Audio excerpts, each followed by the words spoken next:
buenas tardes a todos y todas. Gracias, Jorge. Jorge es un gran amigo. Yo soy producto, hijo del Instituto Interamericano de Derechos Humanos. Yo hice este curso en 1989, 88, tal vez, no me pregunten las fechas. He tenido el privilegio de haberme formado en Derechos Humanos en el Sistema Interamericano de Derechos Humanos y en la Corte Interamericana de Derechos Humanos. Entonces, cuando uno se forma y aprende de gente creativa y de la primera composición de la Corte Interamericana, que no sé si alguien se molestará, no tengo problema en decirlo, la mejor composición en la historia de la Corte Interamericana, tuvo la suerte de que en ese momento los astros se encontraron para precisamente sentar las bases de una jurisprudencia de acceso interamericano, de jurisprudencia interamericana, que si bien se avanza, se progresa y se integra, por mucho los casos de Honduras son el mejor ejemplo de lo que es diseñar estándares internacionales de derechos humanos de acceso a la justicia a partir de criterios de interpretación de principios jurídicos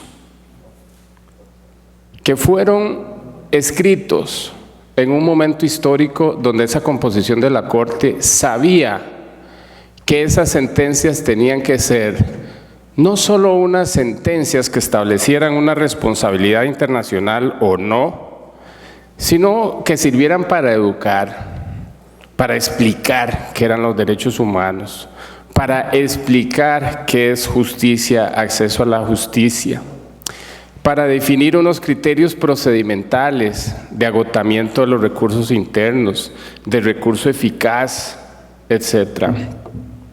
Esas sentencias, y aquí tengo el gusto de ver al secretario de la Corte Interamericana en ese momento, Charles Moyer, que es memoria institucional no solo de la Corte, sino todo el sistema interamericano, porque Charles estuvo antes en la Comisión Interamericana y yo creo que Charles coincide conmigo. Entonces, para mí es un gran gusto venirles a hablarles de lineamientos internacionales de derechos humanos en materia de acceso a la justicia, porque de alguna manera fui testigo de una parte de eso.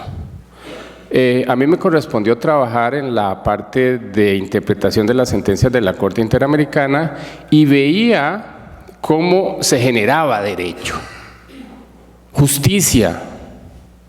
Es que hay una gran diferencia. Ayer Fabián Salvió le hablaba de que si el derecho era justicia, y a veces nosotros estudiamos leyes, no estudiamos derecho. Es fácil estudiar leyes. Leemos y aplicamos positivamente lo que dice la norma, no la cuestionamos. Es difícil y es diferente ser jurista y que el derecho coincida más allá de la ley. Una de las cuestiones que uno no debe olvidar nunca cuando trabaja en tema de protección de derechos humanos, búsqueda de la justicia, defensa de derechos, es que uno tiene que tener una malicia sana para cuestionar la norma. Uno no debe de creer que el texto está ahí, hay que ver qué es lo que hubo detrás, por qué está redactado en esa manera. Hay que cuestionar el principio de legalidad, qué hubo detrás, si está bien la norma o no, por qué la tengo que aceptar. ¿La puedo cuestionar de inconstitucional? ¿La puedo declarar o cuestionar de inconvencional? ¿Me conformo con lo que hay? Lex es lex, dura lex. Y ese es el tema de lo que yo le quiero hablar. Cuando me invitan a hablar sobre estándares internacionales sobre acceso a la justicia y veía el título del curso interdisciplinario, yo soy muy necio, muy quisquilloso y quería ver si el título estaba bien. El título está fino, el del curso. No hay nada que agregarle ni quitarle. Justicia accesible, justicia eficaz, justicia reparadora, justicia diferencial, plena garantía. El acceso a la justicia tiene que ver con garantía. Garantía ex post facto de cuando se violan los derechos humanos. Garantía que hace que los abogados nos apropiemos de la defensa y la protección de los derechos humanos y la monopolicemos de una manera tal que instrumentamos la justicia. Pero yo creo que los derechos humanos y el acceso a la justicia empieza antes. Yo creo que el acceso a la justicia empieza con la obligación general del reconocimiento del derecho, de la realización de los derechos humanos. La protección y la garantía viene después, es decir, cuando el Estado no hace la tarea de garantizar el derecho, de hacerlo realizable. Lo reconoce, lo legitimó a través de una ley, pero después lo invisibiliza o no lo reconoce. Entonces, nunca se me olvidará en las clases de Derecho, de Introducción al Derecho en la Facultad de Derecho, doña Sonia Picado, profesora filósofa del Derecho. Cuando a uno le preguntan qué es el derecho, uno tiene que acordarse de Miguel Reale, el brasileño. Derecho es hecho, valor y norma, no es una ley. Para que la ley sea legítima, sea válida, tiene que calificar un hecho social, un acontecimiento que se justifique. Pero ese acontecimiento que se justifique, para que sea una norma y no una ley, es decir, tener más contenido, tiene que tener un valor axiológico que la justifique en el momento determinado. Hoy estamos llenos de leyes que no cumplen axiológicamente con su razón de ser. Entonces, con esta introducción lo que yo les quiero explicar es que los estándares del acceso a la justicia, los estándares internacionales, para empezar, no son internacionales. El derecho internacional ni es nuevo ni es diferente. El derecho internacional de derechos humanos es un copy-paste del derecho constitucional, del derecho civil, de los principios, de la protección. Es internacional porque tuvimos la obligación de internacionalizarlo, es decir, reconocerlo en un espacio más amplio porque el Estado no cumplía con la tarea de respetar los derechos humanos. Pero cuando vamos a hablar de los estándares de acceso a la justicia, esos estándares están en todas las constituciones del mundo. Acceso a la justicia, derecho humano a la petición, debido proceso, principio de legalidad. Eso no es nada nuevo. Pero la Convención Americana lo retoma, el Pacto de Derecho Civil lo retoma antes, en 1966, la Convención Americana en el 69, y a partir de ese momento entonces lo que se hace es estandarizarlo, universalizarlo. Pero puede ser que haya constituciones que lo reflejen de mejor manera, ojalá. Entonces, estos estándares los vamos a llamar unas garantías. Garantías de protección, garantías de acceso, garantías de reclamación, y que de alguna manera nos da trabajito a los abogados. Eso se llama recurso legal efectivo. A los constitucionalistas les encanta ese término, recurso legal efectivo. Puede ser justicia constitucional, el amparo, la tutela en Colombia, mandato de aseguranza en Brasil, puede ser un habeas corpus, puede ser un habeas data, no importa. Es un recurso sencillo y rápido que nos da acceso al reclamo. No es un paseo procesal, eso es muy importante. Primer estándar internacional del acceso a la justicia, recurso sencillo y rápido. Y recurso, estamos hablando de un recurso legal. Que exista el recurso, pero que sea efectivo, que no sea una formalidad, que no sea un paseo procesal.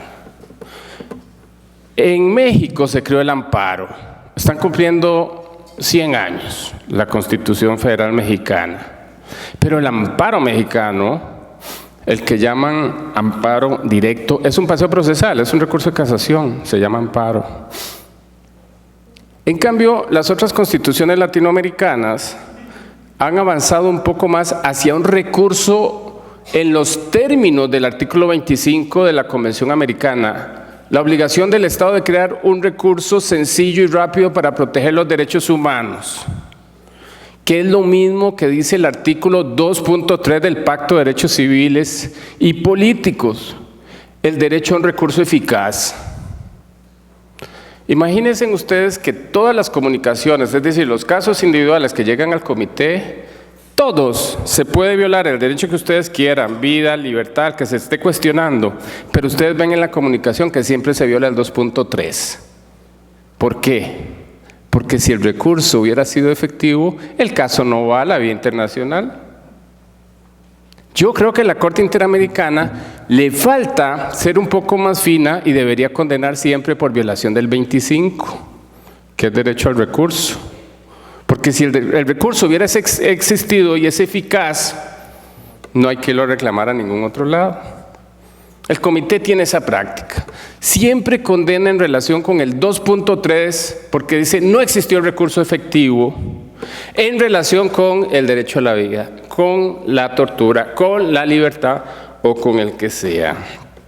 Entonces, los estándares de acceso a la justicia van a entrar dentro de lo que se llaman las garantías generales de protección de los derechos humanos.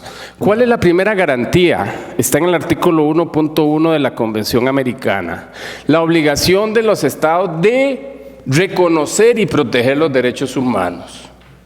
Esa es la primera obligación general. Qué lindo que todos los estados lo cumplieran. Así no tendríamos trabajo los abogados, malo por ahí. Pero como el Estado no hace su parte y no los cumple o no los respeta, entonces surge la segunda garantía general de los estados. ¿Cuál es? Protegerlos a través de una garantía. La garantía del acceso a la justicia, la garantía del reclamo, el derecho a la petición, artículo 8.1 de la Convención Americana, artículo 14 del Pacto de Derechos Civiles y Políticos, son idénticos. Las constituciones dicen toda aquella persona que acceda a la justicia, ¿sí?, en demanda de una reclamación ante un juez natural, justicia pronta y cumplida para resolver una reclamación de parte penal, civil o de cualquier otra naturaleza. Ese es el acceso a la justicia. A través de un instrumento que es otro derecho humano, el corolario, el derecho de petición. Se confunden. El derecho de petición, que está en el artículo 8.1 de la Convención y 14 del Pacto de Derechos Civiles y Políticos, es el instrumento para el acceso a la justicia. Pero a veces confundimos todo. Confundimos el acceso a la justicia con la administración de la justicia. Y la administración de la justicia es el aparato de política pública del Estado para crear las condiciones objetivas de infraestructura y de plataforma para que el acceso a la justicia y el derecho de petición sean una realidad. Eso son garantías objetivas. Están antes del derecho de petición. Y esto a lo que nos lleva es a un reto muy importante. Ustedes no deben empezar a ver la carátula de un expediente constitucional o de lo que sea a través de la apertura del expediente y de la carátula si antes no hacen un ejercicio serio de si existen las garantías objetivas del acceso a la justicia. Las garantías objetivas del acceso a la justicia, yo quiero dedicarle esta conferencia a un profesor, Alan Brewer Carías, venezolano. Es cruel. Si hay alguien de quien aprende uno sobre las garantías objetivas, es de Alan Brewer Carías. ¿Por qué? Porque él dice que las garantías del Estado de Derecho es la triada, en realidad el que habla de triada soy yo, son las tres patas del banco. Estado de Derecho, derechos humanos y democracia. Yo agrego democracia participativa. No hay Estado de Derecho si no hay democracia participativa. Tenemos un poco de democracia electoral y formal. No hay derechos humanos sin Estado de Derecho. No hay Estado de Derecho sin derechos humanos. Le quedaría faltando una pata al banco. Entonces la pregunta es que yo antes de ver el expediente voy a ver si hay Estado de Derecho. ¿Hay Estado de Derecho en su país? Sí hay. Sí, en la forma, claro, todas las constituciones confiesan ser Estado de Derecho. Ninguna diría que no. Pero en la realidad, ¿qué quedan debiendo. Estamos a medias. Estas garantías objetivas de las que habla Lambrúber Carías tienen que ver con garantías fundamentales como el derecho público lo llama, y el Estado, el Consejo de Estado francés, que creó escuela y doctrina, y empiezan a hablar sobre imperio de la ley, principio de legalidad, constitución política, contrato social, todo muy lindo en el texto. Lo que hay que ver es si es letra muerta o si es realmente protección de garantías objetivas. Y hay un principio fundamental que es el principio de independencia judicial. Si no hay independencia judicial, se cayó el Estado de Derecho. Y hoy Latinoamérica está cooptado.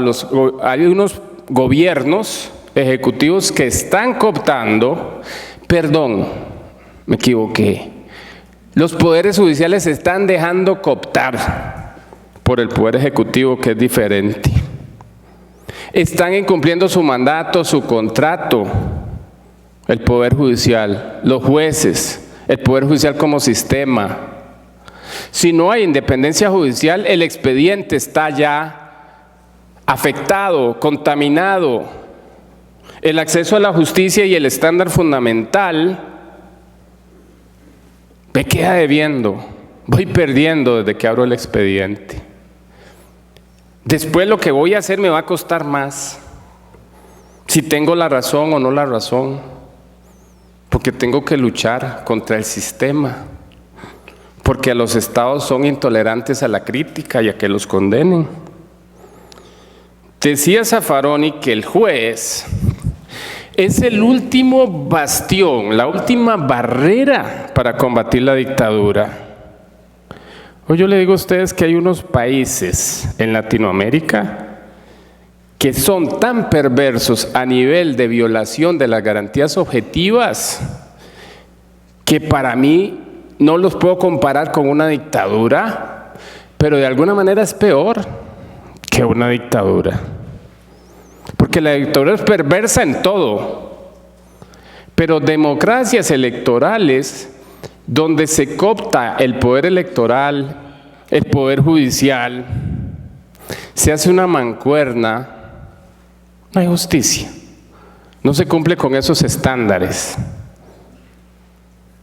Entonces, ahí el derecho no está funcionando, la protección de los derechos no alcanza, y la única posibilidad es la puerta del derecho internacional, ya sea el regional o sea el de las Naciones Unidas.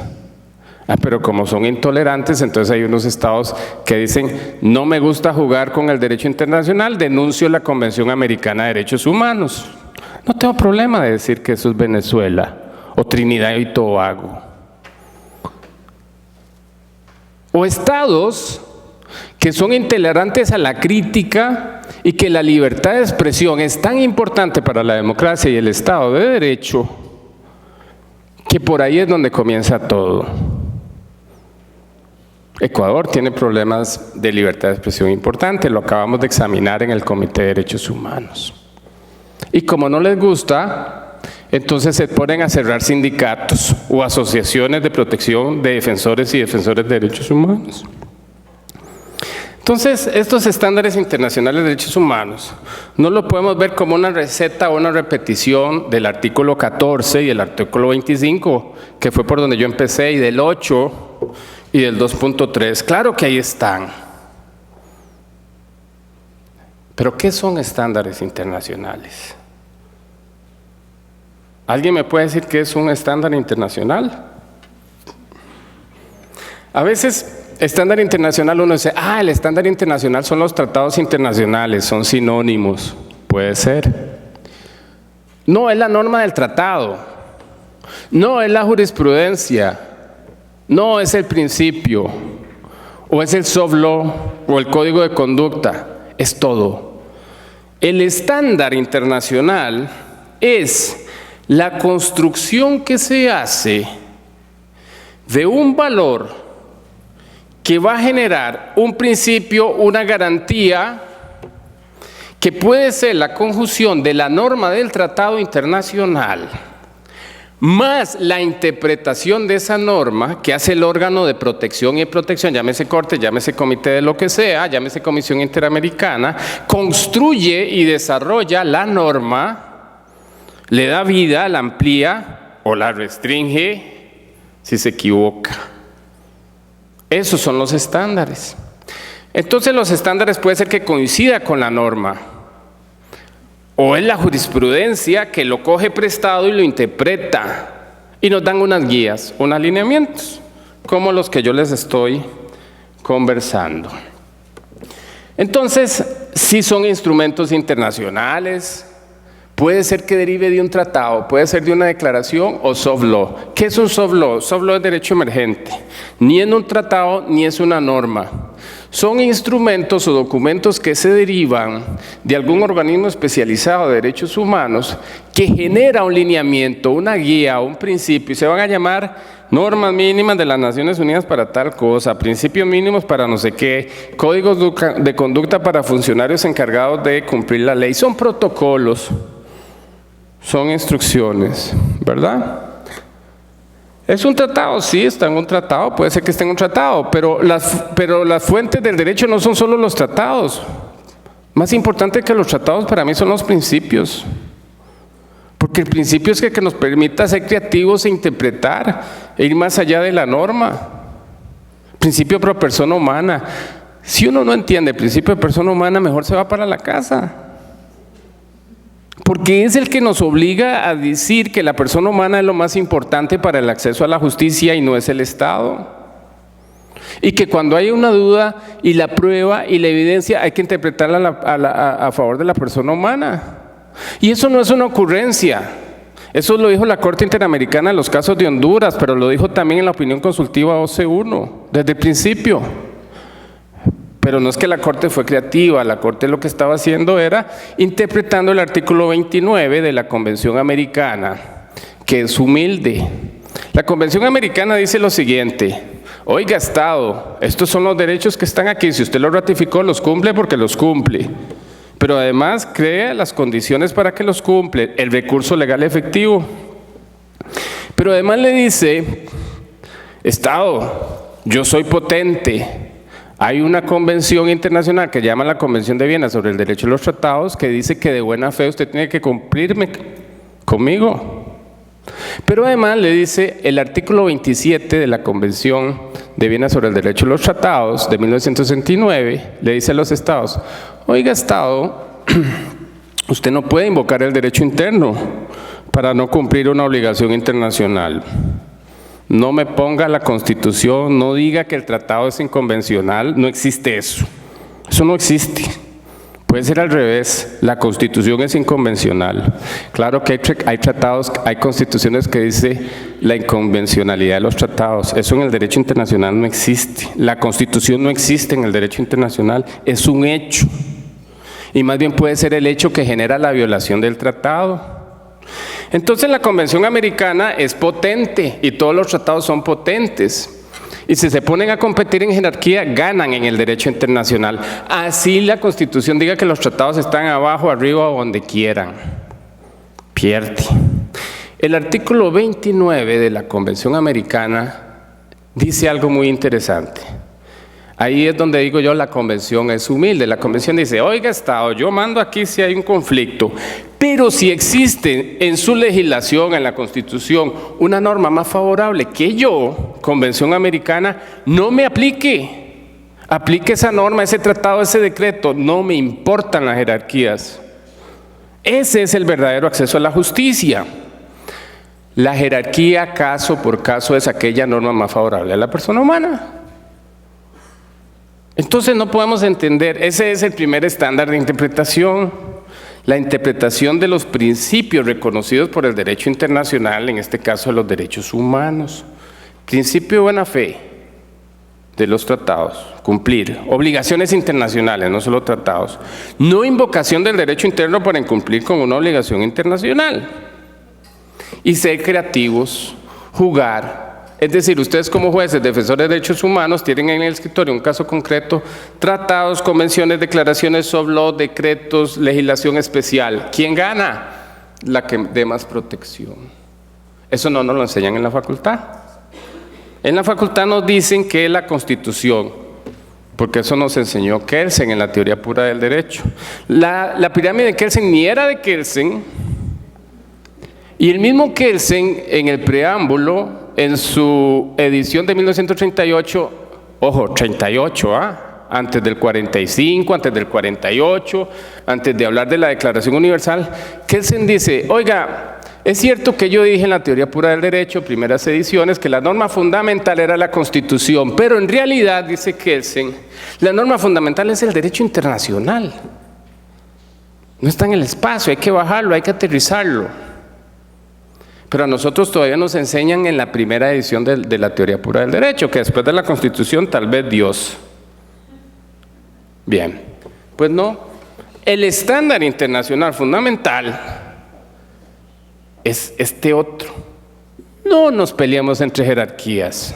¿Para qué? La norma jerárquica es la que en el caso concreto protege más a la persona, porque el derecho internacional de los derechos humanos no es para los estados, es para las personas. Y yo quiero seguir de necio con la sentencia de los casos de Honduras. Hay gente que dice, no, esa sentencia de Honduras, no, ya eso está rebasado. Para nada. Digo, hay que avanzar, por supuesto. ¿Qué dice esa sentencia? Esa sentencia dice, miren, cuando vamos a aplicar la justicia y la interpretación vamos a hablar de prueba. Y la Convención Americana no dice nada de prueba, ni evidencia, habla de derechos y habla de protección, pero no dice de prueba. Y la Corte Interamericana hizo un capítulo sobre valoración de la prueba, que hoy lo repiten todas las sentencias de la Corte Interamericana sin quitarle ni ponerle una coma. ¿Cuál es la prueba en un proceso de derechos humanos? ¿Cuál es la diferencia entre una prueba en un proceso penal y en un proceso de derechos humanos? Es más laxa. No estamos viendo la responsabilidad penal de las personas, es la responsabilidad objetiva del Estado. Y categoriza sobre las pruebas, etc. Ese es un estándar de prueba derivado de la creatividad de una sentencia, de una jurisprudencia de la Corte Interamericana. Pero esta sentencia y el principio del acceso a la justicia no empieza en la Corte Interamericana, empezó antes, o debió empezar antes, con la protección del derecho doméstico. Y eso se llama agotamiento del recurso interno. El agotamiento del recurso interno tiene dos corolarios. Uno, la obligación de la protección de los estándares en el ámbito del derecho interno, es decir, la garantía de la protección, el habeas corpus, como quiera que se llame. Si falla, entonces hay que cuestionarlo internacionalmente. Y ahí es donde entra el quid del asunto y el conflicto. Si el recurso legal era efectivo, ¿cuál recurso agoto? ¿Existía o no existía el recurso? ¿Era un recurso eficaz? ¿Era un paseo procesal? ¿Era una formalidad? ¿Valía o no valía? ¿Lo agotó usted o no lo agotó? ¿Lo tenía que agotar o no? ¿Había violaciones graves al debido proceso o no? Si hay violaciones graves al debido proceso, no agoto. ¿Hubo retardo injustificado? ¿No agota? ¿No agota? Eso lo estableció la sentencia de Honduras. Pero además dijo algo. El Estado puede renunciar al agotamiento de los recursos internos. En otras palabras, si se plantea un caso internacional y el Estado no cuestiona el agotamiento de los recursos internos, hizo una confesión de parte y entonces, aunque los hubiera tenido que agotar y no los agotó, el Estado los perdonó. Puede renunciar. Este se llama renuncia tácita. Pero el Estado tiene la obligación de impugnarlo a través de lo que se llama una excepción preliminar. Entonces el Estado va a plantear una excepción que se llama excepción de no agotamiento de los recursos internos. Siempre lo hacen, les fascina. Pero se invierte la carga de la prueba. ¿Cómo funciona? A ver, la persona humana cuando plantea un caso tiene que agotar los recursos internos, o sea, tiene que hacer la tarea. pero a veces no los puede agotar o no los tiene que agotar porque el recurso no existe, porque el recurso es ineficaz, porque el recurso es un retardo injustificado en proceso, porque hay violaciones graves en el debido proceso, porque no hay una defensa legal gratuita. Ya estoy hablando de estándares específicos en materia penal. Porque hay un temor generalizado de los defensores de derechos humanos y los abogados para defender casos. No agoto. Entonces yo hoy digo, mire, yo agoté o yo no agoté. Y el Estado viene y dice, oiga, usted no agotó los recursos internos. Así se invierte la carga de la prueba. El Estado tiene que demostrar que el recurso existía, que estas garantías existían, que eran eficaces y que no las agotó. Esa es una tarea colosal para el autor, para la víctima. Entonces la víctima, el autor tiene que hacer un esfuerzo por agotar el recurso, pero no va a agotar aquel recurso que lo pone en riesgo. Pero él tiene también que demostrar ese mínimo recurso de agotamiento de los recursos. Entonces, el acceso a la justicia lo que hace es, a través del derecho de petición, materializar un derecho humano, el derecho humano de reclamar, el derecho humano de pedir una garantía, una restitución del derecho que se me violó, una reparación, el statu quo antes, devuélvame donde yo estaba, no se va al Estado, no puede hacerme eso, devuélveme en la situación que estaba, libéreme. Si no se puede restituir el derecho, Estado, entonces compénsame, reparación integral del daño, medidas de satisfacción. Si la violación es por la existencia de una ley que me discriminó, derribe esa ley, cámbiela, adecúe. ¿Se acuerda que yo les hablé de las garantías generales de la Convención Americana o del Pacto? La garantía de respetar los derechos, la garantía del recurso. Hay una garantía que me encanta, la obligación de adecuar el derecho interno cuando el derecho interno no garantiza ni reconoce el derecho humano del tratado. Entonces el Estado está obligado a adecuar, es decir, a reformar la ley, a hacer ajustes por medidas legislativas, administrativas o de otro carácter. Esa es la tercera obligación. Y eso es muy interesante porque hace que la garantía fundamental del estándar es que la ley y la existencia de la ley y su aplicación generaron una violación a una persona, pero eso permite darle efecto erga omnes al caso. Eso se llama litigar estratégicamente. Litigar estratégicamente es cuando yo veo una violación en un caso concreto y no me quedo callado. Yo digo, oiga Estado, esto no es un caso aislado. La existencia de esta ley pone a un sector de la población en una situación de discriminación, de desventaja, de violación de estos derechos. Derriba, reforme. Porque se me ocurre, no, porque el artículo 2.2 de la Convención dice que usted tiene que reformar y adecuar la norma.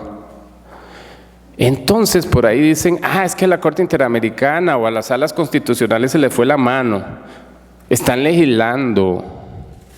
No. Lo que hace la Corte Interamericana, la Comisión o las tribunales constitucionales serios es que en un caso concreto le dan efecto erga omnes porque no tiene sentido resolver 1000 amparos separados porque eso no es justicia. Entonces a través de un amparo único se puede reconvertir si la ley lo permite.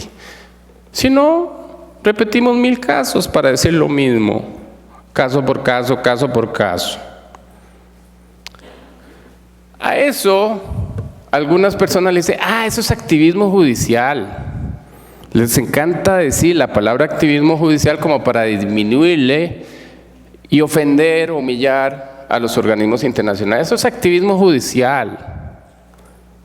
Bueno, así piensan los anglosajones, que los casos de derechos humanos se tienen que resolver a lo que piden las partes. La Corte Interamericana dijo, ¿saben qué? Litigar, como decía ayer Fabián Salvioli, no es difícil. Si ustedes quieren litigar, sean contadores de hechos, de historias, nada más. Háganlo bien, no escriban novelas. Hecho, párrafo por hecho y prueba. Los latinoamericanos nos fascina escribir novelas. No. Ahí sí hay que ser anglosajones. Esto pasó en esta fecha y esta fecha. Y ustedes cuentan los hechos y den la prueba. párrafo hecho, párrafo hecho, párrafo hecho, punto. Y ustedes al final digan, ¿saben qué? No sé qué derecho se violó. Entonces la Corte dice, iura novit curia, el juez sabe el derecho, no se preocupe. Cuénteme eso y si usted lo demuestra, yo verificaré cuáles son los derechos. El juez sabe el derecho. Dame los hechos y te daré el derecho. Dice la Corte Interamericana. El Comité de Derechos Humanos no. Mi primer caso ante el Comité de Derechos Humanos fue una experiencia terrible. Primer caso. Era un caso de libertad de expresión contra Ucrania. Se violaban dos derechos, la libertad de expresión y de manifestación. En Ucrania, si ustedes quieren hacer una manifestación, hay una ley que le dice, sí, me parece muy bien, vaya, hágala en un estadio adentro, a 60 kilómetros de la ciudad. Y yo le tengo que dar permiso antes. Y por supuesto, cuando usted pide el permiso, la actividad es multitudinaria, pero es solo usted el que va a manifestar y le dicen que no. Entonces yo veo el caso y digo yo, mira, 19-21, levanto la mano. Digo yo, ¿se le fue al comité esto? ¿Verdad? Porque yo vengo de la escuela de la Corte Interamericana. Iura novit curia. Y yo hasta con pena, oiga, presidente, mi primera intervención. En este caso no solo se violó el derecho a la libertad de expresión, sino a la pública manifestación. Por el principio, iura novit curia. Y me senté, pero así como materia vista, ¿no? Quiero decirle al nuevo miembro del Comité de Derechos Humanos que el principio iura novit curia no es reconocido ni aplicado en este Comité de Derechos Humanos. ¿Hello? ¿Y qué dice la Corte Internacional de Justicia, el principio de iura novit curia de 1927? Usin de Chorzó, principio de la Galilea, la Corte Permanente de Justicia de la Haya hace casi 90 años. Reconoce el principio de iura novit curia de la Corte Interamericana. No les gusta que citemos a la Corte Interamericana en el Comité de Derechos Humanos.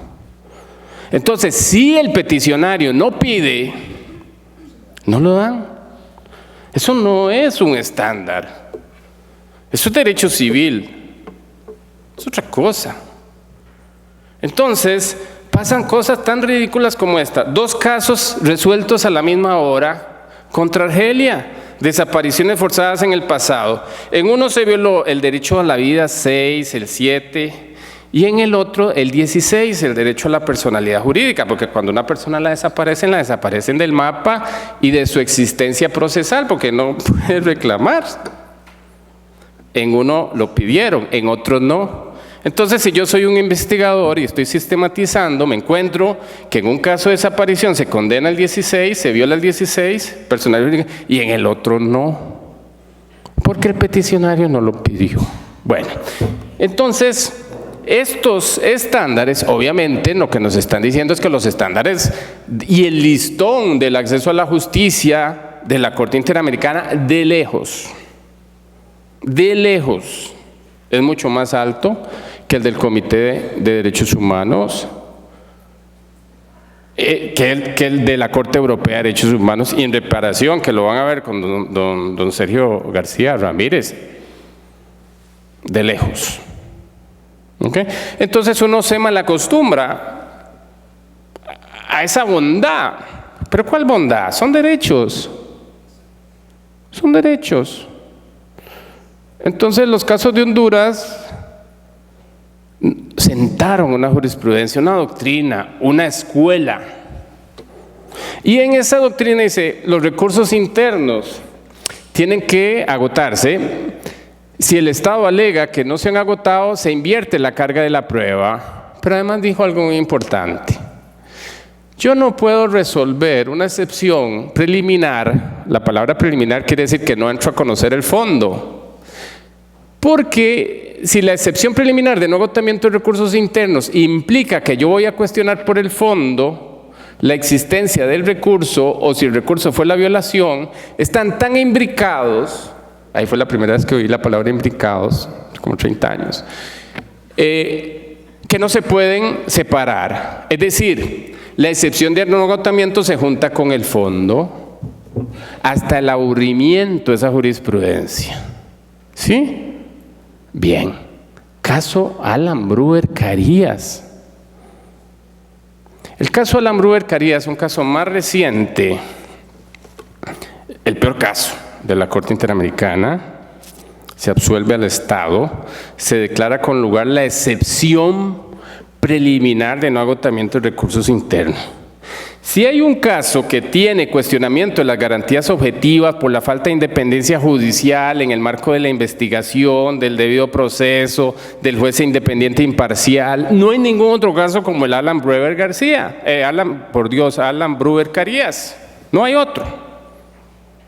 Pues la Corte Interamericana cambió más de 30 años de jurisprudencia. Resuelve separadamente la excepción de no agotamiento, dice que don Alan García no agotó los recursos internos. Eso no se puede decir si no se entra a analizar el fondo. No sé si me entienden. Pudo haber llegado a esa misma conclusión, pero si hubiera entrado a conocer el fondo. ¿Me explico? Ahora, por supuesto que los agotó, por supuesto que los recursos eran ineficaces. Bueno, ese es un ejemplo de un estándar equivocado, la sentencia de Alan Brewer Carías. Qué doloroso que la persona que más ha escrito sobre las garantías objetivas del Estado de Derecho haya perdido su proyecto de vida porque en su país no le dieron las garantías objetivas para tener un juicio justo de una acusación penal por un supuesto, no sé, autoría, facilitación, lo que fuera, que no es cierto por lo demás, golpista. Bien. Entonces, también el derecho se puede volver en contra cuando no interpretamos bien la norma. Y por supuesto el principio de mayor favorecimiento a la persona. Tenemos muchos retos. El derecho de petición no es solo el derecho mío de Víctor Rodríguez para reclamar, claro que sí. Pero en realidad cuando el derecho de petición falla, cuando la justicia falla, cuando la justicia no es pronta y cumplida, cuando el Poder Judicial está cooptado, cuando el Poder Judicial es expediente, no es independiente, falla todo el sistema. Entonces se vuelve un derecho colectivo. El derecho al acceso a la justicia es un derecho colectivo, no es solo un derecho subjetivo. Eso es muy importante. Entonces uno dice, no creo en el Poder Judicial, ¿para qué voy a acusar? Entonces el estándar de las garantías objetivas se cae. El derecho a la justicia, el derecho a la petición no empieza ni termina en el Poder Judicial. No es cierto, empieza antes, vías administrativas, en la existencia misma del derecho, en la rescisión del derecho, en la política pública, en los planes y en los programas. Pero nosotros tenemos una cultura de la judicialización que si yo no tengo una sentencia enmarcada, soy tan tarado que creo que no tuve la justicia, cuando la justicia tiene que ser, ojalá, reparadora, restaurativa, resolución alternativa de conflictos. ¿Para qué me voy a esperar 10 años para tener una sentencia y resolver un conflicto de violación de derechos humanos o lo que sea? No tenemos cultura para entender que la cultura de paz es la del respeto, del reconocimiento de los derechos humanos.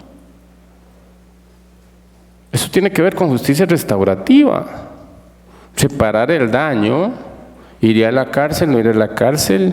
¿Qué medidas alternativas tengo? ¿Cómo puedo reparar el daño? ¿Tengo que ir a canear a la cárcel? ¿Puedo hacer otra cosa? ¿Puedo estudiar? ¿Puedo pagar la indemnización? ¿Cómo lo pago? ¿Cómo lo hago? ¿Puedo ser útil a la sociedad? Bien, pero la justicia se instrumenta a través del derecho, a través de procedimientos, a través de las reglas. Esto lo llamamos transformaciones, una dinámica de justicia, un modelo de administración de justicia, a través de una política judicial. El Poder Judicial, ese edificio tan claro, ¿no? Todos tienen la misma figura de la justicia ciega, etcétera. Muchos son Torres de Marfil. No baja el juez. No baja. ¿Usted me viene a limitar o me viene a dar agua? Política criminal, política de prevención, política penitenciaria, victimología. Entonces hemos caído en los procesos de reforma estructural, muy penalizado todo. Por ahí hablamos de la despenalización del derecho penal, protección y acceso a la justicia diferenciada, pero hay contrarreforma. Esa es la principal amenaza a los estándares del acceso a la justicia. La contrarreforma, un festín punitivo, todo es delito. En Costa Rica acaban de pasar una ley donde toca ir a la cárcel por el maltrato animal. O sea, es muy malo el maltrato animal. Es muy malo el maltrato. ¿Será la pena de prisión el ius poniendi del Estado adecuado para eso? Ayer hablamos del hacinamiento en la noche y cuando uno oye que cada cosa que ahora es delito, es delito, es delito, es una presión mediática y de la sociedad hacia eso. Alfredo Chirino lo explicó muy bien, ¿no? El IDH se ha dedicado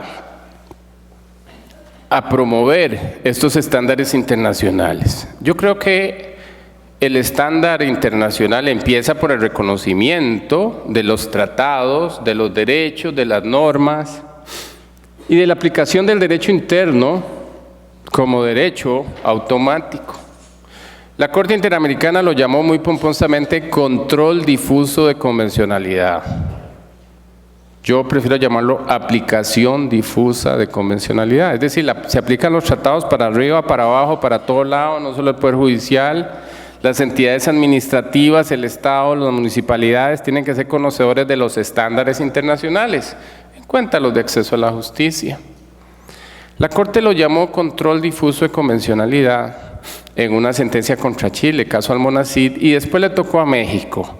México tenía una constitución, México para los mexicanos, artículo 1, decía, los tratados internacionales están por debajo de la Constitución Federal. Con todo esto y con unas sentencias condenatorias de la Corte Interamericana, caso Radilla, etcétera, la Corte le dice, oiga Estado, ¿sabe qué?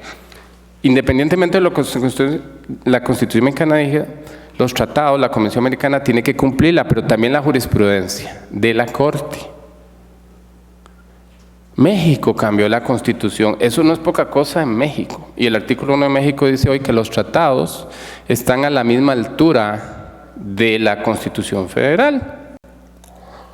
Y luego dice en otro párrafo, cuando existan limitaciones o restricciones a los derechos, prevalece la Constitución.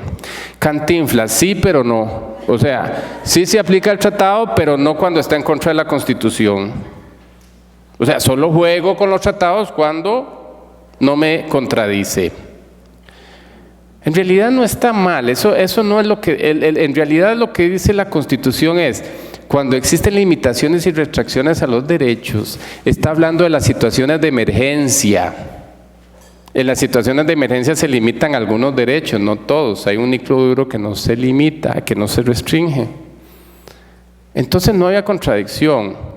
Pero la Constitución de México, en una ampliación restrictiva, en la Constitución de México hay unas normas así como para enmarcar el arraigo y la prisión preventiva automática. O sea, ustedes los acusan por determinados delitos y van de una vez a la cárcel. No hay chance de excarcelación ni media alternativa. Eso viola estándares internacionales. Artículo 5, Convención Americana, artículo 7, Pacto de Derechos Civiles y Políticos. Y la Corte Interamericana dijo en el caso Suárez Rosero que no puede haber categoría de imputados y que no puede ser que una persona acusada de un delito no pueda tener derecho a pedir, no a que se lo concedan, ojo, a pedir excarcelación por delitos de narcotráfico. Ahí está. Litigio estratégico, hay que cuestionar las normas constitucionales de México que Alguien habló ayer que en Honduras hay no sé cuántos 20 y pico delitos donde no hay excarcelación. Bien, entonces la promoción de los estándares y los tratados, la divulgación, la promoción de la jurisprudencia, capacitación en sistemas internacionales, todo lo que son nuevos actores emergentes en el sistema, los ombudsmans, el litigio estratégico, la justicia diferenciada. Qué lindo suena eso. La justicia diferenciada, distinta para mujeres víctimas de violencia, diferentes para niñez, adolescencia, diferente para personas con discapacidad. Acción afirmativa es un estándar internacional. Bien. Y seguimos avanzando sobre estos temas. Y entonces tenemos que ponernos en la frente las garantías generales del acceso a la justicia, para que el derecho sea justicia. Proteger, garantizar, legislar, reparar, no repetición, combate a la impunidad.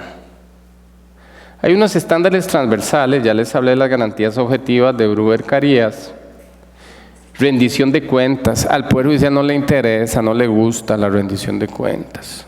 El Poder Judicial dice, las sentencias se defienden solas. Sí, cómo no.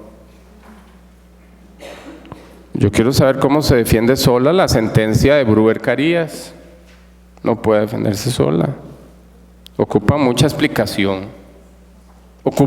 Hay mucho cuestionamiento. ¿Qué pasó aquí? No es una cuestión de opinión. Justicia pronta, justicia efectiva. Para mí la independencia judicial es muy importante. Si no hay independencia judicial. Y una de las formas con que se viola la independencia judicial es con el interinazgo. Es decir, no hay nada mejor para un Estado perverso, que le duele prenda, que no le gusta que lo acusan, que tener jueces interinos. Porque el juez interino tiene miedo a que no lo nombren el próximo año. No se va a animar a condenar al Estado. Entonces hay muchos casos contra Venezuela. El caso Reverón Trujillo. Ahí la Corte Interamericana dice, oiga, los jueces tienen que tener garantías reforzadas, independencia del Poder Judicial. El objetivo de la protección es evitar que el sistema judicial en general y sus integrantes en particular se vean sometidos a posibles restricciones indebidas en el ejercicio de su función por parte de los órganos ajenos del Poder Judicial. Y ahí es donde está el problema. Queremos una justicia justa, queremos seguridad jurídica, queremos saber a qué atenernos, queremos hacerlo a través de un recurso legal efectivo. Pero está la justicia ordinaria, pero es que la justicia ordinaria no es suficiente. Hace 10 años más, en 2003, aquí en el Instituto Interamericano de Derechos Humanos, hicimos un FODA sobre el acceso a la justicia y los estándares. Y estaban todos los presidentes de la Corte y los fiscales generales de América Latina. 3 temas se les escapó. 1, enfoque de género, mujer y género, tema indígena y corrupción. Pregunta básica, oigan, presidentes, ¿por qué no pusieron corrupción? No, es que no hay corrupción institucional, hay jueces más portados, unos casos aislados, bien. Oiga, ¿y el tema de género? No está y solo había una mujer presidenta de Honduras, que no llegó.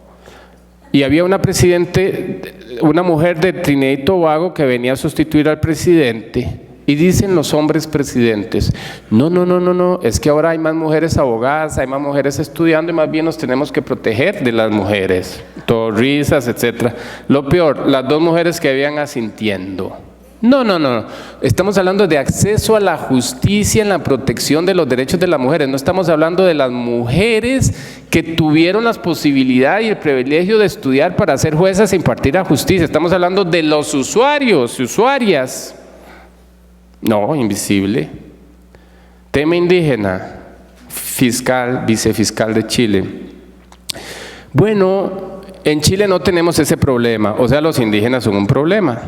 No es cierto, y los mapuches paralizan en la Corte Interamericana con medidas cautelares la construcción de una represa, Ralco. aguerridos. Entonces los acusan de terroristas. Bueno, sí existen, hay indígenas en Chile. No tenemos problema, pero en solidaridad con los países que sí tienen ese problema, Guatemala, bla, bla, bla, vamos a incorporarlo. Ok, eso en 2003. Algo pasó en el 2008 y en una reunión iberoamericana de poderes, de cortes, se crean las 100 reglas de Brasilia sobre acceso a la justicia de las personas en condición de vulnerabilidad. No sé qué pasó, una maravilla. Una maravilla porque entonces ahora sí, aquí está el tema de una política accesible y diferenciada. Justicia diferenciada para los indígenas, error de prohibición culturalmente condicionado a los indígenas que no entienden que tal y tal cosa puede ser delito dentro de su cultura y de su cosmovisión, etcétera, etcétera, etcétera. Niñez, mujeres, adulto mayor, etcétera. Fundamental. Pero hay un tema de una justicia transicional que es en aquellos países donde ha habido un marco de violencia estructural, un conflicto armado interno, etcétera, etcétera. Se llama justicia transicional. Vamos a transicionar de un escuadro de violencia a uno de una paz. Bueno, paz, tal vez fin del conflicto armado. Colombia es el caso más interesante.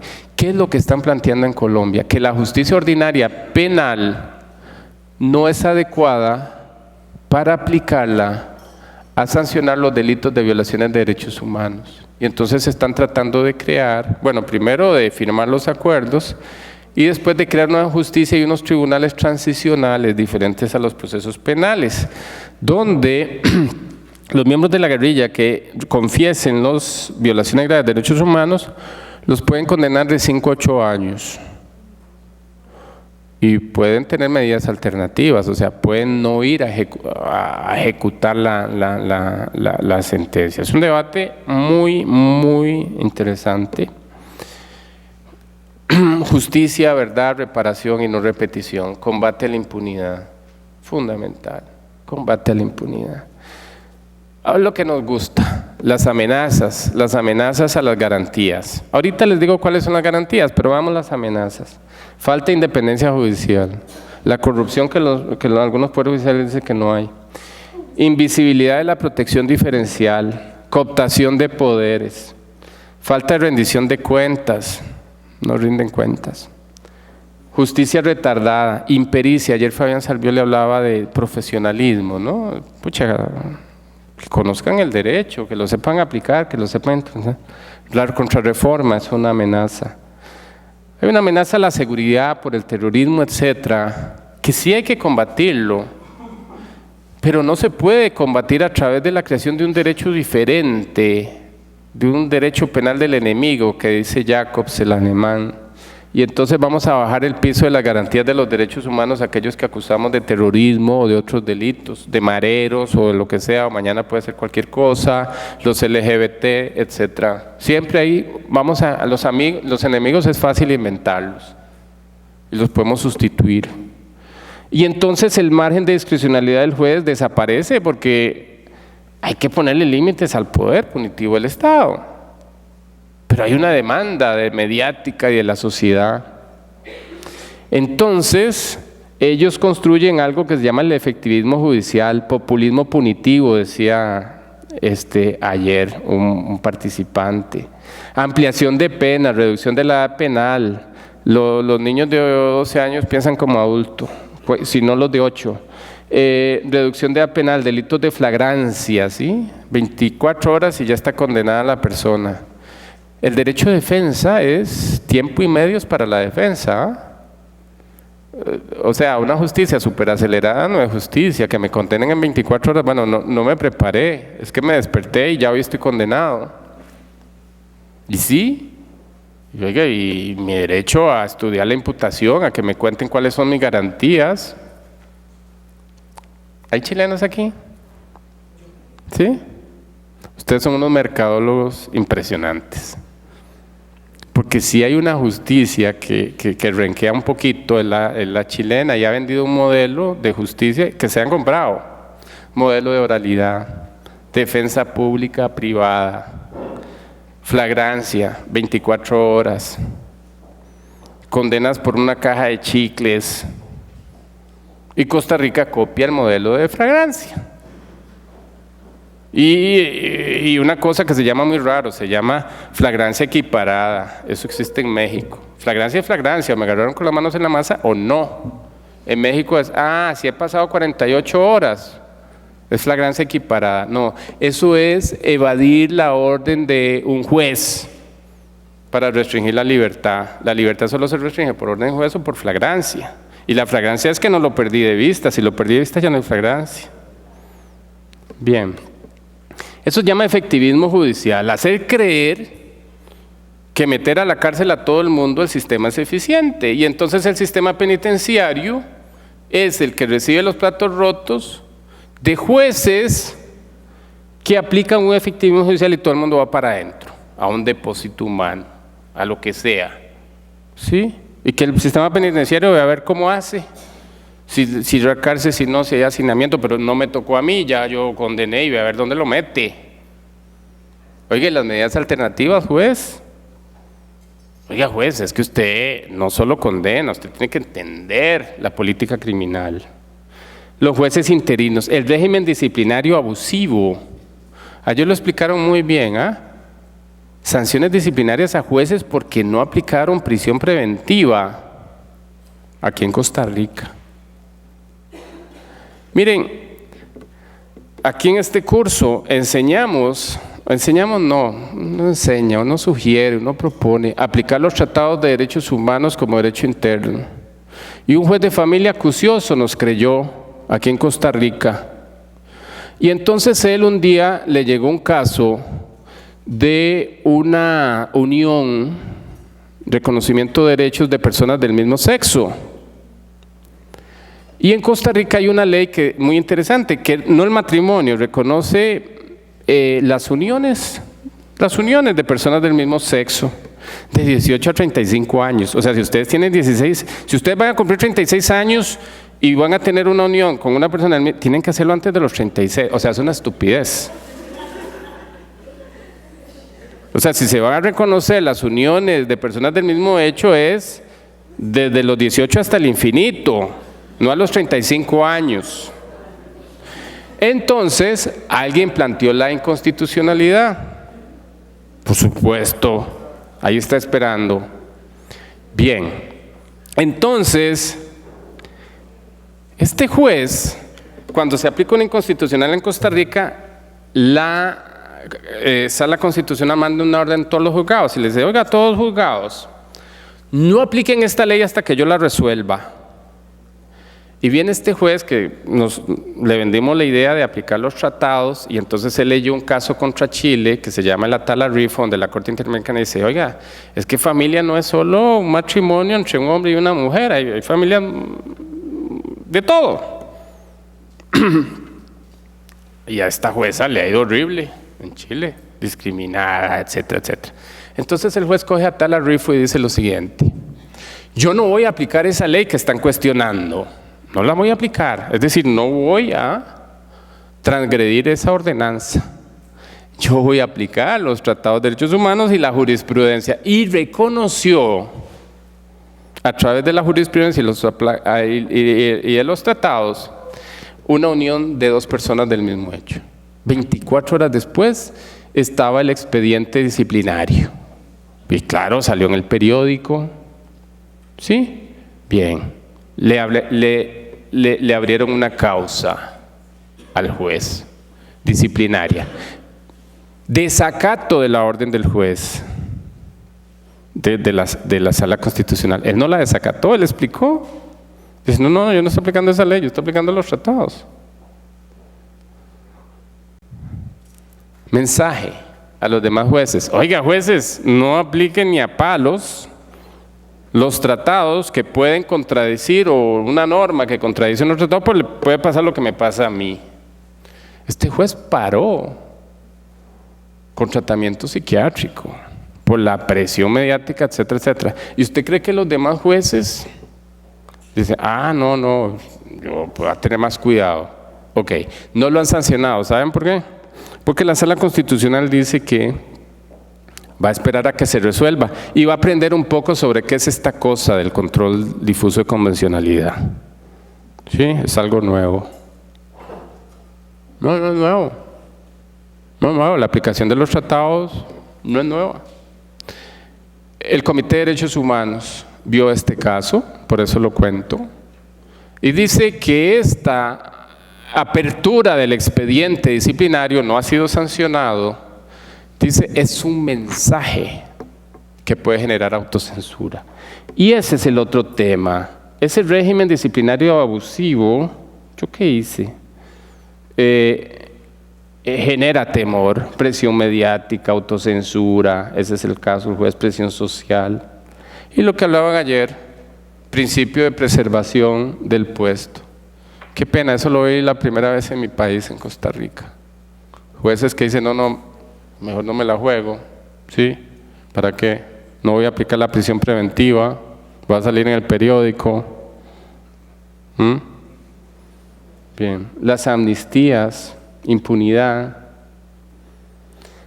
Veamos los estándares para ir terminando.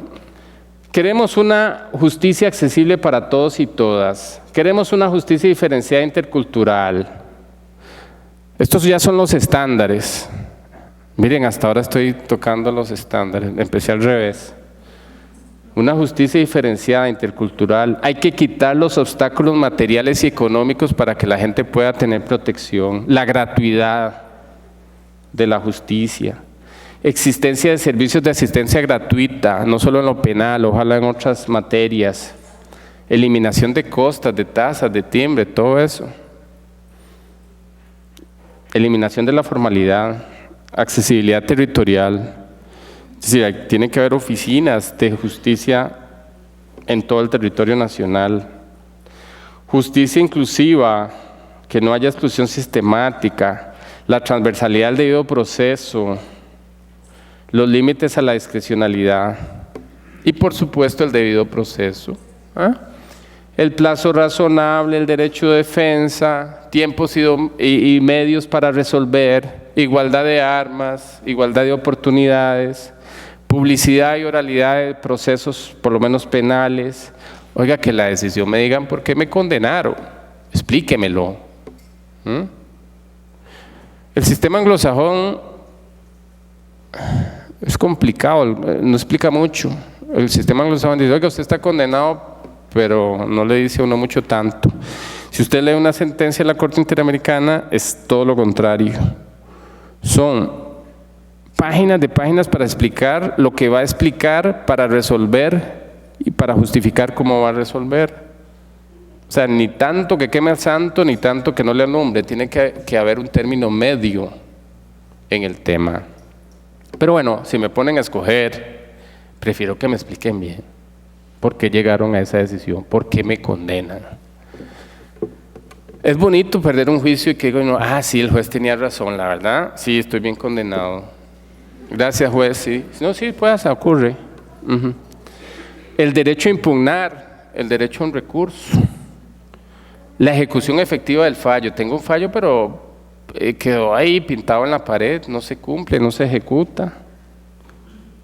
Muy linda la reparación integral del fallo. Es decir, devuelva la situación donde yo quedé, si se puede. Y si no, repáreme integralmente. Pídame perdón. Eso no se valía. ¿Sí? Discúlpese, Estado. En los casos de desapariciones, aquí están los estándares que les hablaba. El estándar de la prueba, el de los recursos internos. Vean que esa sentencia, seguro la gente cree que yo no me quedé varado ahí.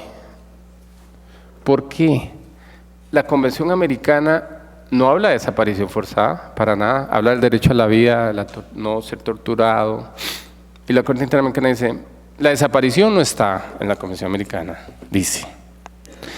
Pero yo interpreto que una desaparición forzada de una persona es una violación compleja de varios derechos humanos que se concatenan y que puede empezar con la restricción de la libertad, la tortura la ejecución, la muerte de la persona, y entonces construyó un concepto doctrinario de desaparición antes de que existiera la Convención Interamericana para la Desaparición, la Convención de Naciones Unidas y el Grupo de Trabajo para Desaparición. Creo. Hace 30 años. Digo, bueno, no importa que no esté, yo la interpreto. Porque no es lo mismo condenar solo por violación del derecho a la vida, aparte por la tortura, aparte por la libertad de restricción, que hacer una construcción. Oiga, esto es una grosería. ¿Ah? Toda desaparición es tortura. Ustedes saben que el Comité de Derechos Humanos hasta el año pasado, por primera vez en una desaparición forzada, dijo lo que la Corte dijo hace 30 años. Lo plagié, la verdad sí. Cogí la sentencia de Honduras, yo era el relator de un caso, de una desaparición, y el comité condenaba separadamente en una desaparición, cuando ya la Corte Interamericana había hecho eso.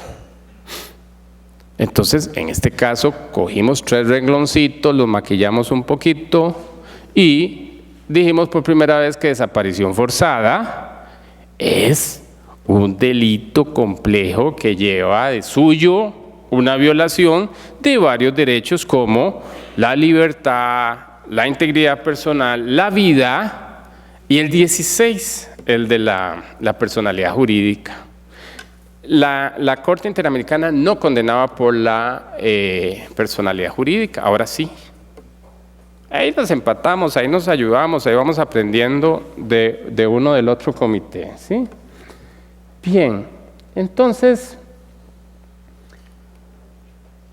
este caso ya lo mencionamos, sí, el caso Brewer Carías, yo los invito a que lo lean. Sí, hay que leer, es un monumento a todo lo contrario de las garantías objetivas del acceso a la justicia, a la independencia del juez, al derecho de petición, al derecho de defensa, etc.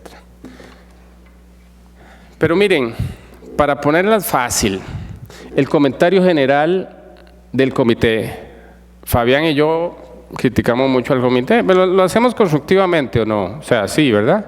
Bien. Este comentario me gusta, porque este tiene toda la doctrina de lo que yo he tratado de decir. Entonces es muy fácil. Si ustedes no me entendieron nada de lo que yo he dicho, lean esto. Y ahí está. Ahí está.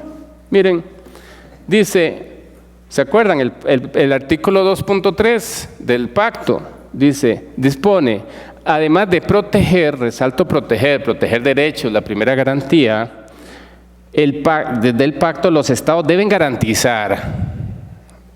Soy brillante, yo lo que hice fue copiar esto.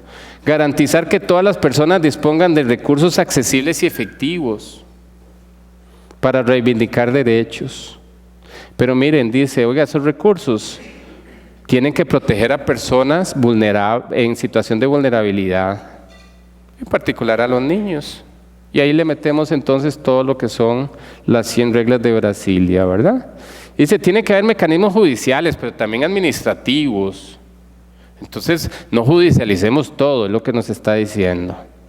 Y, oiga, apliquen directamente el tratado, ¿sí? Eso es un estándar. Obligación general de investigar. Si usted no investiga, viola Estado. Responsabilidad objetiva, responsabilidad penal. Hágalo con organismos independientes e imparciales. Y aquí se mete con los ombudsman, dice, pero también puede haber una justicia y unas jurisdicciones interesantes, como las instituciones nacionales de derechos humanos, que coadyuvan, no sustituyen. Un ombudsman no sustituye al sistema ordinario de protección de justicia, pero por ahí ayuda. Y luego habla de reparar a las personas. Ya me violaron el derecho, bueno, restitúyamelo si se puede, y si no, repáreme. Esa reparación, dice, puede ser la restitución, la rehabilitación, la adopción de medidas tendientes a dar satisfacción, discúlpese conmigo, ¿sí? No lo vuelva a hacer, reforme leyes, adecúe, enjuicie a los que afectaron y a los que estaban llamados a defender los derechos y que me los violaron. Pero además, tiene que haber medidas de no repetición, que esto no vuelva a ocurrir, que los culpables comparezcan ante la justicia. No exima a los autores de esa responsabilidad personal, no haga amnistías, elimine impedimentos de la responsabilidad penal. Esa obediencia debida de la que hablan en el ámbito militar no juega, no existe, no sirve, ¿sí? No hay obediencia debida para violar derechos humanos. Oigan, estados, ayuden, asistencia recíproca, tradición, no puede haber impunidad. Debe de haber medidas provisionales. Ese es el punto, ¿verdad? El punto es que en esta carrera de la progresividad, de la protección de los derechos humanos de la que hablaba Pedro Niken, que siempre me gusta hablar, y que empezó con un instrumento de derechos humanos, la Declaración Universal de los Derechos Humanos, y que hoy hay más de 100 instrumentos entre tratados, mecanismos convencionales, extraconvencionales, etc. Lo más importante no es que seamos aplicadores y conocedores de ese procedimiento. Lo hacemos, aquí lo hacemos, lo llamamos litigio estratégico. Les repartimos los tratados, los procedimientos, etc.